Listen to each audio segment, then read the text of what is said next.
ఈ 3 క్షేత్రాలను ఒకే రోజు సూర్యోదయం నుండి సూర్యాస్తమయం వరకు దర్శిస్తే అపారమైన శక్తి వస్తుంది. సమస్త కోరికలు కూడా తీరుతాయి. మీరు చూస్తున్నారు గదా! ఈ ఆలయమే అరుణగిరి నాథర్ ఆలయం. మేము నైట్ టైంలో వెళ్ళాము టైం లేక. బట్ ఆ టైంకి వెళ్ళేసరికి టెంపుల్ అయితే క్లోజ్ చేశారు. కొద్ది టైం మాత్రమే ఈ ఆలయం ఓపెన్ చేశారంట. సో మార్నింగ్ వెళ్ళడం బెటర్. మేమైతే మార్నింగ్ 8 o'clockకి టెంపుల్కి వెళ్ళాము. ఆ టైంలో మాత్రం ఎక్కువ మంది భక్తులు లేరు. ఇప్పుడైతే మనం టెంపుల్ గురించి తెలుసుకుందాం. మనం చూసే ఈ అరుణగిరి నాథర్ ఆలయం పరమేశ్వరుడి పాదస్థానం లాంటిది. ఈ ఆలయాన్ని దర్శించడం వలన మనలో ఉన్న అజ్ఞానం తొలగిపోయి జ్ఞానం వస్తుంది.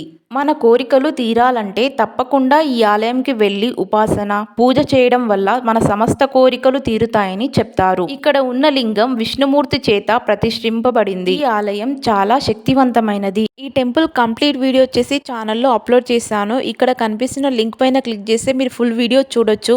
వీడియో నచ్చినట్లయితే లైక్ చేయండి, షేర్ చేయండి, సబ్స్క్రైబ్ చేసుకోండి.